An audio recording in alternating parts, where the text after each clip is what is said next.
Looking back, Halo has evolved drastically since I was a 6-year-old boy, getting my hands on Combat Evolved and being taken through a varied rollercoaster of experiences for a first-person shooter. Not too long ago, I was speaking to my nephew for the first time in a long time, and one of the things he said to me really struck me, and he said, "Uncle Jack, I haven't played Halo for a long time. I miss it, but I didn't like the Flood though, they scared me." Considering how long ago it was since I last spoke to him, and we're talking years here by the way, it got me thinking about how affected the Flood as well as other certain elements of Halo in really scaring the shit out of you. I genuinely remember being terrified playing Halo Combat Evolved on the mission 343 Guilty Spark, as landing in the thick fog in a dense, eerie jungle was just terrifying. Then the build up to the Flood and the dread the game made you feel was something that still lasts with me this very single day. I'm 23 now, and there's something to be said about the impact of using such elements in a Halo game. So in the tried and true Ultimate Halo fashion, let's break it down. Ultimate Halo. What's going on guys, Fletch here from Ultimate Halo, and make sure you support the channel by clicking that subscribe button, hitting that big bell button down below, and liking the video because it helps us out tremendously. So Halo Infinite, a game we all want to be released now in all honesty, because we just simply need a damn new Halo game. But my first point to that is be patient. A long development cycle in my eyes for Halo means nothing but good things. But my second point is also that I want this game to not only have a long-lasting effect on me as a lifelong Halo fan, but I genuinely want it to have a long-lasting effect on the next generation of Halo fans. Then that would lead to my next question, which is how do we do this? Well, if you've noticed, I've been breaking down numerous ways I'd like to see this happen in my previous videos, and there are all sorts of tools you can use to make this happen. But in today's video, we're going to be understanding how and what the impact would be if Halo Infinite returns some of its missions that are more rooted in the horror setting. Some of us get a real adrenaline kick when we're playing or seeing something that is horror related. It's good fun and it keeps you on your toes, and for some of us, if you're more like me, are like little kids when you get freaked out by the silliest little jump scare. Either way, having something like this is going to have a real impression on gamers when they're playing Halo Infinite. Think of Halo as an overall experience, and for the sake of ease, we'll once again use Halo Combat Evolved as an example. You have your linear bad guys coming at you in the first mission. It then lets the player go out in this open sandbox environment where you can see this mysterious planet and what it's all about. Then you land on a cliffside at night time. You've got to keep it hush and infiltrate the enemy ship, the Truth and Reconciliation, to save your captain. Then you search a huge island to find a map room. You fight through hordes of enemies to get to the control room, and then the game turns a switch on you. All of a sudden, you landed in a mysterious, foggy swamp. It's a dense environment, and once again, you're on the hunt to find Captain Keyes. You don't know where he's been silent for 12 hours. You step foot into the murky waters and find an abandoned pelican with no human in sight.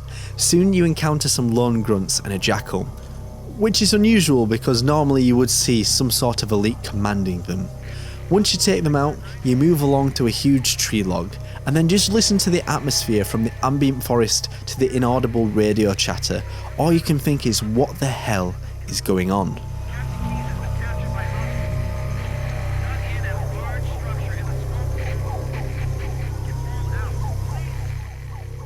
As you saw in the background, you briefly saw a figure jumping away. It's definitely not an elite, it's not a human. What can it be? Questions are the main thing that this set piece keeps you asking. Where am I? What am I looking for? What has happened and why? It keeps the player locked at their screen if it's done right. The mission then eventually builds up to you again, fighting off some small groups of Covenant, and then the game shows you some blood that doesn't look awfully familiar. Green blood? Like, what the hell? The next part is where things start to get the weirdest. A lone marine is sat back against the wall, terrified, shook, and clearly has lost his mind, and here's an example of what he says. "Don't touch me, you freaks! I won't be like you, I'll die first! Find your own hiding place!" Once you put him out of his misery, it then made me realise this place is silent.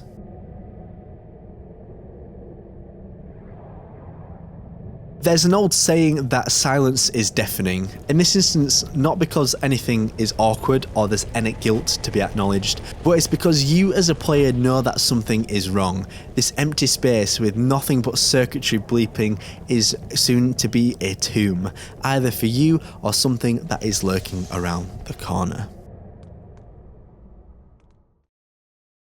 At this stage, you know the rest of the deal. You watch the tapes back, you see the flood, and you realise exactly what it is that you've done. The sense of dread for me as a kid was sickening. I was terrified of the flood, and now it was time to hoof it out of there to escape, to hear the reassuring words of Echo 419. For me, this is one of the highlights of Combat Evolved. Not because it was scary, but because the game was bold enough to completely change the genre from a power fantasy trip first-person shooter to making me feel vulnerable, further increasing the stakes for me as a player. So why exactly do I deem this important, and why do I think that Halo Infinite should take this as a consideration for part of its mission structure? Pacing is one of them. For a game to take you out of the thick of the fighting, these large-scale battles makes you reflect a little bit more. It makes you ask those questions we discussed earlier. With each of those questions brings a different feeling, and the way we play games makes us want to be shocked, hyped, powerful, sad, scared, or happy. This is how memories are forged in video games, and rather than keeping the same pace throughout the story campaign, you are taking the time for the player to experience something that is different and connect to the world that you have crafted. Another reason to implement this, of course, is variety. It's the spice of life, and I think Bungie, by adding this environment, really did change the way I looked at the game. It's clear Bungie took a lot of inspiration from other games at the time too, one of which was a game I used to play on the PlayStation 1, which was Alien Trilogy. This game had you crawling through the dark, in tight corridors, fending off xenomorphs, and it's clear that was an inspiration at the time. By adding limitations to the player, you provide a huge juxtaposition for the rest of the game. You felt like an indestructible force before, but now you're just a lonely soul who needs to fight to survive.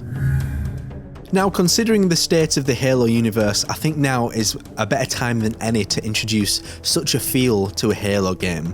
Whether or not the Flood are going to be an element, who knows. Awakening the Nightmare brought back them for the first time since Halo 3. More than 10 years ago. But even with that said, the Banished with Atriox are still an intimidating force to be reckoned with. The cutscene where Atriox absolutely pummeled the Spartans in Red Team struck fear into some of the most fearless Spartans, so there's more than one approach you can take with it without having to just think purely on the Flood. When I think back to other games such as Halo 4, I don't have too many complaints, to be honest with you, in terms of pacing, because it was a very different style of storytelling, and I believe that the pacing was handled fairly well, and it used other forms of storytelling to bring the player in a little bit in the way that Master Chief and Cortana interacted throughout the game. Halo 5, on the other hand, I would say is slightly different. Apart from the non-combat missions, which I might take on in another video, didn't use too many gameplay elements to break the game off. When I think back in memory, it always felt like 100 miles per hour without much time to breathe with variety or tone. Although with that said, I would like to make a concession with the mission Blue Team. Even though I don't think it was the best second mission for the game, I think if it was paced and formatted slightly different and placed later on in the game, it could have had some great potential. What I might have done instead is have some sort of discovery at the start of the mission that puts the Master Chief on his own, or maybe started you off with the team but then forced the player to be isolated for uncontrollable reasons. This would then contrast well with the rest of the game, because rather than making you play as part of a squad, it puts you on as an individual in an environment. Then when it comes to other games such as Halo 2, the only other mission I can really pinpoint that tries something similar with a certain degree of success is Halo 2's Sacred Icon. The mission goes down a bit more of a power fantasy route towards the end, but I can feel the tension just by pottering around the tight corridors, using reactive camouflage to sneak past the Flood, and it's really effective, and the atmosphere in this mission is slightly different to 343 Guilty Spark in the sense that you don't know what's going to come around each corner, rather than the entire build up as a mission. Then Halo 3's Cortana wasn't a good mission by any means. It's probably one of the weakest in the franchise, although it isn't a popular opinion, but I do actually think that the Gravemind and Cortana set pieces were quite interesting, and it made me want to rush to go get her. So overall for me, I think it's one of my big asks for Halo Infinite. I love how it gives variety to the game, breaks up the pacing a little bit, and evokes different feelings during my playthroughs, and in my opinion gives the campaign overall better replay value. At this stage, I would like to ask you guys in the comment section down below what your opinion is.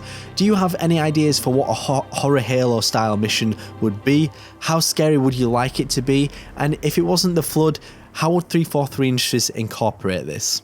Let me know all of this down below. Once again, my name is Jack Fletcher. You can follow my Twitter on the link below, and I will see you next time on the one and the only Ultimate Halo. Subscribe now to Ultimate Halo for more unfriggin' believable Halo content.